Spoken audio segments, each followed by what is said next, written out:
அனைவருக்கும் வணக்கம். PGTRB psychology உளவியல் என்ற தலைப்பில் நாம் இன்றைய வினாக்களை காணலாம். இன்றைய முதல் கேள்வி, தார்ன்டைக் என்பவர் தொடர்பான கோட்பாடு எது? இவரை பற்றிய என்ன கோட்பாடு காணப்படுகிறது? ஏ. முயன்று தவறி கற்றல் வளர்ச்சி.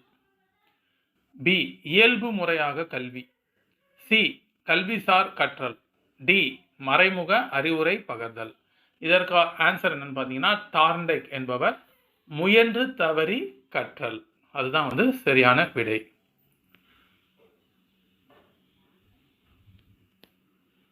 அடுத்து இரண்டாவது கேள்வி, ஜீன் பியாஜேயின் முக்கிய கோட்பாடு என்ன? இவர் ஒரு முக்கியமான உளவியல் அறிஞர். ஜீன் பியாஜே. ஏ. உளப்பகுப்பு கோட்பாடு. பி. அறிதல் திறன் வளர்ச்சி. சி. நடத்தையியல். டி. பகுப்பு உளவியல். இவர் என்ன முக்கியமான இது பண்ணார்னா, குழந்தைகளின் அந்த அறிவு திறன் வளர்ச்சி, அதற்கு மிக முக்கிய பங்காற்றியவர் ஜீன் பியாஜே. அடுத்து மூன்றாவது கேள்வி, கார்ல் ரோஜர்ஸ் கோட்பாடு எது? இந்த கார்ல் ரோஜர்ஸ் என்பவருடைய கோட்பாடு எது? ஏ. மறைமுக அறிவுரை பகர்தல். பி. செயல்முறை கற்றல். சி. தொடக்க கற்றல். டி. வெஃபர் விதிகள். இவருக்கு உண்டானது என்னன்னு பார்த்தீங்கன்னா, மறைமுக அறிவுரை பகர்தல். இதுதான் கார்ல் ரோஜர்ஸ் உடைய கோட்பாடு, மறைமுக அறிவுரை பகர்தல். அடுத்த நான்காவது கேள்வி, ஆட்லர் தொடர்புடைய துறை எது? ஆட்லர் தொடர்புடைய துறை. ஏ. தனிநபர் உளவியல். பி. மறைமுக அறிவுரை பகர்தல். சி. செயல்முறை எளிய கற்றல். டி. பகுப்பு உளவியல். இதற்கு சரியான விடை என்னன்னு பார்த்தீங்கன்னா, தனிநபர் உளவியல். அதுதான் சரியான விடை. ஆட்லரோட தொடர்புடையது தனிநபர் உளவியல். அடுத்த ஐந்தாவது கேள்வி, கெஸ்டால்ட் என்பது ஒரு டேஷ். ஏ. உளவியல் அறிஞர் பெயர். பி. ஜெர்மன் சொல் கோட்பாடு. சி. கற்றல் முறை. டி. உந்த குறைப்பு கோட்பாடு. இதற்கு என்னன்னு பார்த்தீங்கன்னா, இது ஒரு ஜெர்மனி மொழி சொல். யார்? கெஸ்டால்ட் அப்படின்னா என்ன பொருள்னு பார்த்தீங்கன்னா, முழுமை காட்சி கோட்பாடு. முழுமை காட்சி கோட்பாடு தான் கெஸ்டால்ட். அடுத்து ஆறாவது கேள்வி, நுண்ணறிவு சோதனைகள் இன்டெலிஜென்ஸ் டெஸ்ட் யாரால் உருவாக்கப்பட்டன? ஏ. ஆல்பர்ட் பீனே மற்றும் சைமன். பி. ஸ்பியர்மன் மற்றும் தார்ன்டைக். சி. ஜேசி கில்போர்ட் மற்றும் வெஸ்லர். டி. ஹால் மற்றும் எப்பிங்கான்ஸ். இது எதுக்கு சரியான விடைன்னு பார்த்தீங்கன்னா, ஏ. நுண்ணறிவு சோதனைகள் ஆல்பர்ட் பீனே மற்றும் சைமன் இவர்களால் உருவாக்கப்பட்டது. நுண்ணறிவு சோதனைகள் இன்டெலிஜென்ஸ் டெஸ்ட். அடுத்த கேள்வி, நுண்ணறிவு சோதனையின் தந்தை என்று அழைக்கப்படுபவர் யார்? ஏ. Simon. B. Albert பீனே. C. Spearman. D. Gagné. யார் நுண்ணறிவு சோதனையின் தந்தை? பி. ஆல்ஃபிரட் பீனே என்பவர் தான் நுண்ணறிவு சோதனையின் தந்தை. அடுத்து, நுண்ணறிவு கட்டமைப்பு கோட்பாட்டை உருவாக்கியவர் யார்? இந்த நுண்ணறிவு கட்டமைப்பு கோட்பாட்டை உருவாக்கியவர் யார்? A. J C Guilford. B. Charles Spearman. C. L L. Thurstone. அடுத்த கேள்வி, நுண்ணறிவு கட்டமைப்பு கோட்பாட்டை உருவாக்கியவர் யார்? A. J C Guilford. B. Charles Spearman. C. L L. Thurstone. D. Sir Francis Galton. இந்த நுண்ணறிவு கட்டமைப்பு கோட்பாட்டை உருவாக்கியவர் ஜேசி கில்போர்ட் என்பவர் தான் உருவாக்கியிருக்காரு. அடுத்த கேள்வி, நுண்ணறிவு இரு காரணி கொள்கையை, அதாவது 2 factor theory of intelligence யார் முன்வைத்தார்? A. J C Guilford. B. Sir Francis Galton. C. Spearman. D. L L. Thurstone. இந்த நுண்ணறிவு இரு காரணி கொள்கையை இது பண்ணவர் யாருன்னு பார்த்தீங்கன்னா, சர் சார்லஸ் ஸ்பியர்மன். இந்த சார்லஸ் ஸ்பியர்மன் என்பவர் தான் இந்த நுண்ணறிவு இரு காரணி கொள்கையை முன்வைத்தார். அடுத்து, நுண்ணறிவு குழு காரணி கொள்கையை, குரூப் ஃபேக்டர் தியரி யார் முன்வைத்தார்? A. Spearman. B. L L. Thurstone. C. Thorndike. D. James. இதற்கு சரியான விடை பி. எல்.எல். தர்ஸ்டன் என்பவர் தான் வந்து நுண்ணறிவு குழு காரணி கொள்கையை முன்வைத்தவர். அடுத்த கேள்வி, நுண்ணறிவு படிநிலை கோட்பாட்டினை யார் முன்வைத்தார்? A. Spearman, B. Sir Francis Galton, C. Cyril Burt Vernon, D. Hall. இதற்கு சரியான விடை சி. ஸ்ரில்பர்ட் வெர்னன் என்பவர் தான் இந்த நுண்ணறிவு படிநிலை கோட்பாட்டினை முன்வைத்தார். அடுத்து, நுண்ணறிவு பல காரணி கொள்கையை, அதாவது multiple factor theory of intelligence, இந்த கொள்கையை யார் உருவாக்கினார்? பல காரணி கொள்கை அப்படின்னு பார்க்கும்போது A. Thorndike, B. Spearman, C. Gagne, D. James. இதற்கு சரியான விடை என்னன்னு பார்த்தீங்கன்னா டார்ண்டைக். இந்த டார்ண்டைக் என்பவர் தான் வந்து பல காரணி கொள்கையை உருவாக்கினவர். அடுத்து, நுண்ணறிவு 7 வகையாக பிரிந்தது என்று கூறியவர் யார்? நுண்ணறிவு இந்த 7 வகையாக பிரிக்கப்பட்டுள்ளது அப்படின்னு கூறியவர் யார்? A. Wechsler, B. Binet, C. Gagne, D. Hall. யாருன்னு பார்த்தீங்கன்னா இதற்கு ஏ. வெச்லர் என்பவர் தான் வந்து இந்த கூற்றை சொல்லியிருக்கிறாரு. நுண்ணறிவு 7 வகையாக பிரிந்திருக்கிறது. நுண்ணறிவு 2 காரணிகளால் ஆனது என்று கூறிய உளவியல் அறிஞர் யார்? A. L. Thurstone, B. Spearman, C. Wechsler, D. Carl Rogers. இதற்கு யாரு சரியான பதில்? பி. ஸ்பியர்மன் என்பதுதான் சரியான பதில். அடுத்து, நுண்ணறிவு ஈவை ஐக்யூ கணக்கிடும் சூத்திரம் என்ன? ஏ. மனவயது பை காலவயது இன்டூ 100, பி. காலவயது பை மனவயது இன்டூ 100, சி. மனவயது பிளஸ் காலவயது இன்டூ 100, டி. மனவயது மைனஸ் காலவயது இன்டூ 100. இதற்கு ஃபார்முலா என்னன்னு பார்த்தீங்கன்னா ஏ.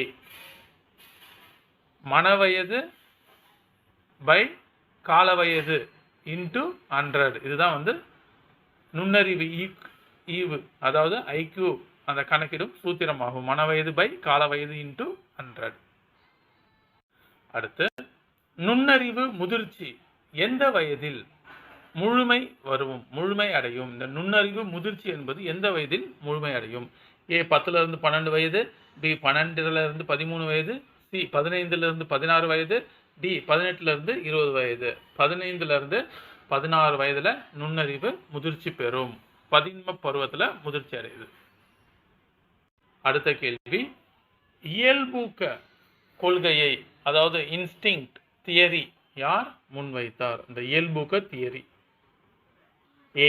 Albert Binet, B. William McDougall மற்றும் வில்லியம் ஜேம்ஸ், சி.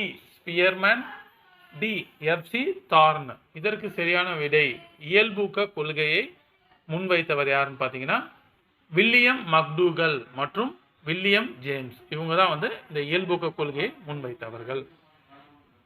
அடுத்து, குறிக்கோள் கோட்பாடு. இந்த குறிக்கோள் கோட்பாடு, அதாவது கோல் தியரி யார் முன்வைத்தது? A. W C. Bagley, B. J P. Guilford, C. Carl Rogers, D. Hall. இதற்கு சரியான விடை ஏ. டபிள்யூ.சி. பேக்லி.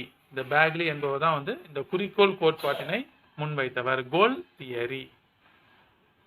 அடுத்த கேள்வி, பொதுமைப்படுத்துதல் கோட்பாடு, அதாவது ஜெனரலைசேஷன் தியரி யார் முன்வைத்தார்? இந்த பொதுமைப்படுத்துதல் கோட்பாட்டை யார் முன்வைத்தார்? A. Judd, B. Pavlov, C. Spearman, D. Gagne. இதற்கு சரியான விடை என்னன்னு பார்த்தீங்கன்னா ஏ. ஜட் என்பவர் தான் இதை வைத்தது. ஒத்த கூறு சிமிலாரிட்டி கோட்பாடு யார் முன்வைத்தார்? ஒத்த கூறு கோட்பாடு A. Thorndike, B. Spearman, C. Albert Binet, D. Hall. இதற்கு சரியான விடை தார்ண்டைக் என்பவர் தான் வந்து ஒத்தக்கூறு கோட்பாட்டை முன்வைத்தது.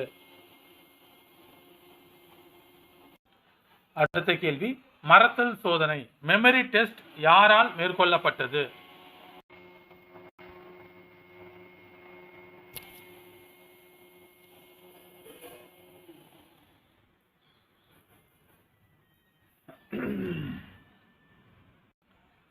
மறத்தல் சோதனை மெமரி டெஸ்ட் யாரால் மேற்கொள்ளப்பட்டது? A. Ebbinghaus, B. Carl Rogers, C. James, D. Spearman. இந்த மறத்தல் சோதனை மெமரி டெஸ்ட் யாருன்னா ஏ. எபிங்காங்ஸ். இவரால் தான் வந்து முன்வைக்கப்பட்டது, மேற்கொள்ளப்பட்டது. அடுத்து, மறத்தல் கோட்பாடு தியரி ஆஃப் மெமரி யார் உருவாக்கினார்? A. Bartlett, D. Alfred Binet, C Gagne, D Hall. இது யாருன்னு பார்த்தீங்கன்னா பார்லட். இவர் தான் வந்து இந்த மறத்தல் கோட்பாடு தியரி ஆஃப் மெமரியை உருவாக்கினார். அடுத்த கேள்வி, அடைவூக்கம் அச்சீவ்மெண்ட் மோட்டிவேஷன் யார் முன்வைத்தார்?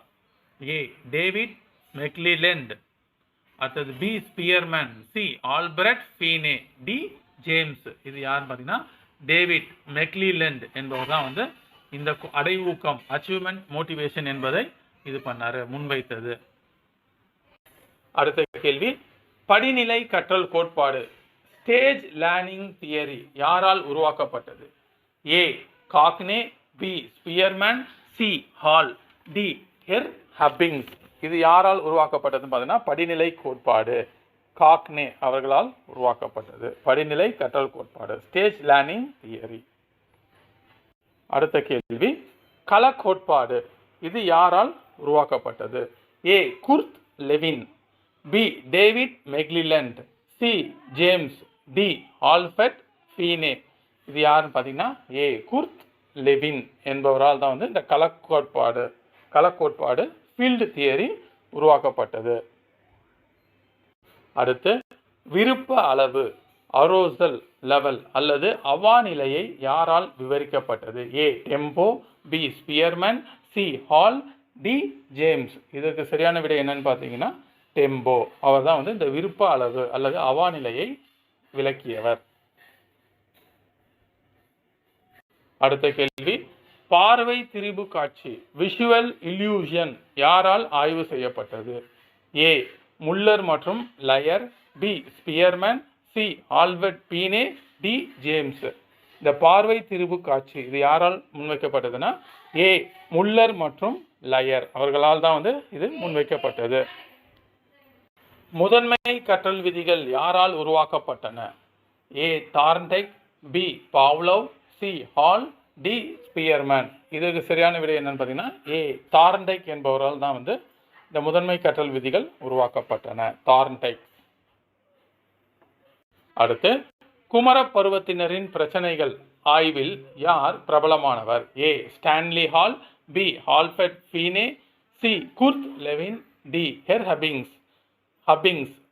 இதுக்கு யார் சரியான பயன்படுத்தா ஸ்டான்லி ஹால் என்பவர் தான் வந்து குமர பருவத்தினரின் பிரச்சனைகள் ஆய்வில் பிரபலமானவர். நன்றி.